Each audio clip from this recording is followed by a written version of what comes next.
Hello, sveiki mano kanalo žiūrovai. Kadangi praeitą savaitę paskelbus apklausą, kokių video jūs labiau norėtumėte matyti mano kanale, dauguma jūsų pasakė, kad labai norėtų kuo daugiau gramatikos. Taigi vykdau jūsų pageidavimus ir šią savaitę, šį kartą mes pakalbėsime apie žodelį wish ir jo naudojimas sakiniuose su skirtingais gramatiniais laikais ir kągi toks naudojimas reiškia. Taigi pažiūrėsime į keletą atskirų pavyzdžių, į keletą situacijų ir pirmoji tai yra wish kartu su past simple. Jeigu mes naudojame žodelį wish su past simple, norime, kad situacija dabartyje arba ateityje būtų kitokia. Pavyzdžiui, I wish I studied harder. I wish I studied harder. Norėčiau mokytis labiau, ne? Arba norėčiau, kad mokyčiausi labiau, sunkiau. I wish I ate healthy. I wish I ate healthy.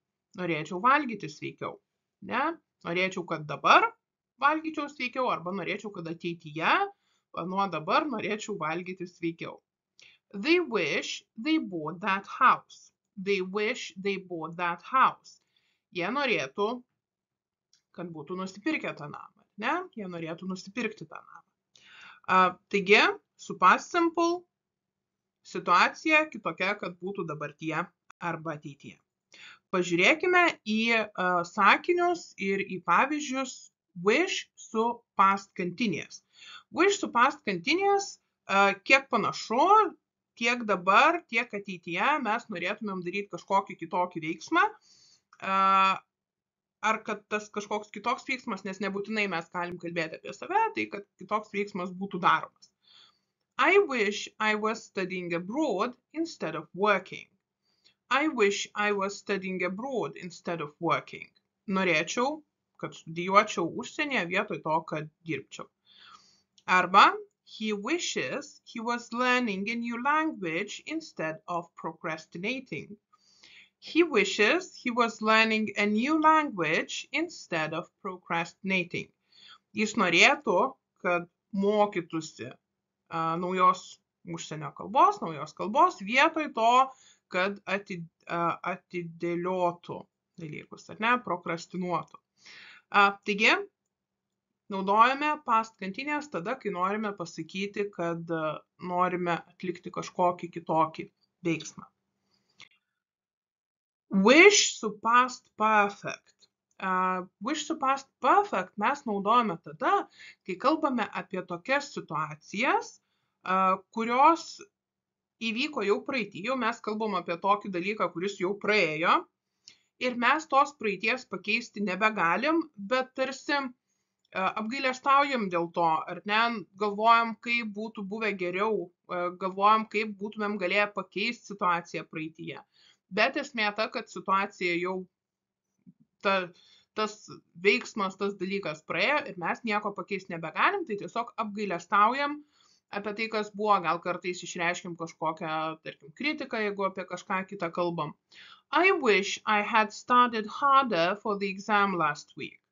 I wish I had studied harder for the exam last week. Ar ne, egzaminas buvo praėjusią savaitę, aš nesimokiau, tikriausiai jaučiu, kad nelabai man ten gerai viskas ėjosi per tą egzaminą ir dabar aš apgailestauju. I wish I had studied harder. Norėčiau, kad būčiau labiau mokiusis praeitą savaitę buvusiam egzaminui. He wishes he had listened to his parents' advice earlier. He wishes he had listened to his parents' advice earlier.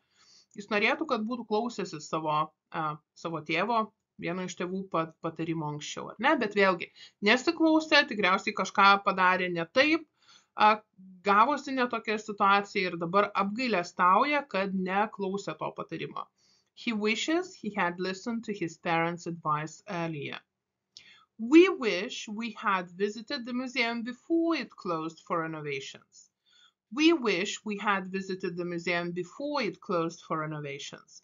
Muziejus buvo uždarytas remontui, kažkokiai renovacijai, mes nespėjome ten nueiti ir dabar jau po laiko apgailestaujam, kad kaip gaila, Gaila, kad mes neaplankėm jo prieš prasidedant, prieš uždarant į renovaciją. Ne? We wish we had visited the museum before it closed for renovations. Kągi mes norim pasakyti, kai mes naudojame wish kartu su would sakinyje. Yra daug įvairiausių variantų, daug įvairiausių atspalvių sakinio. Tai visų pirma, mes norim, kad kažkas įvyktų, arba jeigu mes kalbam apie kitą žmogų, kad tas kitas žmogus kažką pradėtų daryti.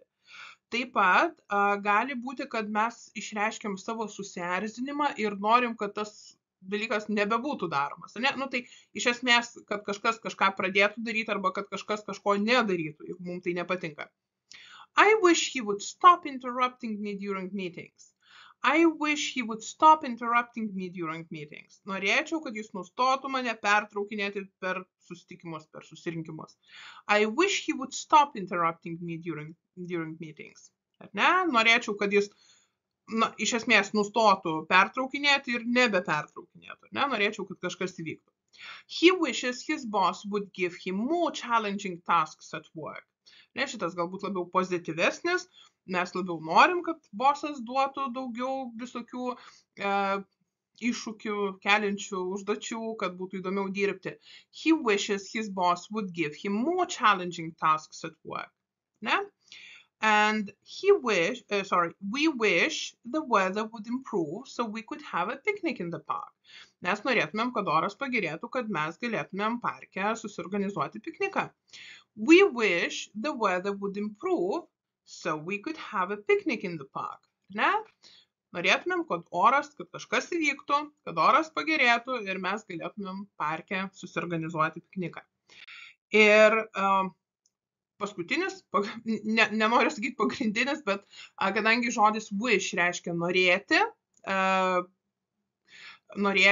linkėti, tai kai mes išreiškime norą, tai čia tas toks tarsi pirminė prasmė, tai kai mes išreiškime savo norą, mes naudojam su bendratimi, su dalelyte čia ir tiesiog pasakom, ko mes norime. Ne? I wish to find a new job. I wish to find a new job. Aš noriu surasti naują darbą. She wishes to travel the world and experience different countries. She wishes to travel the world and experience different countries. Ji nori keliauti po pasaulį ir patirti, pamatyti, pažinti naujas skirtingas įvairias kultūras. He wishes to learn how to play the guitar and join a band. He wishes to learn how to play the guitar and join a band. Jis nori išmokti groti gitarą ir prisijungti prie kažkokios grupės. Okay, so he wishes to learn how to play the guitar. What about you? O kaipgi jūs? Ko jūs norėtumėte? Pabandykite komentaruose parašyti sakinį su wish, ko norėtumėt jūs. Ir jeigu dar esat nepaspaudę subscribe mygtuko, tai I wish, kad jūs paspaustumėt subscribe mygtuką ir taptumėt mano kanalo prenumeratoriais. O jeigu turite kokių pasiūlymų dėl kitų video, taip pat laukiu žinučių komentaruose arba galite susisiekti su manim Facebook'e arba Instagram'e. Bye bye, ačiū už dėmesį, sėkmės.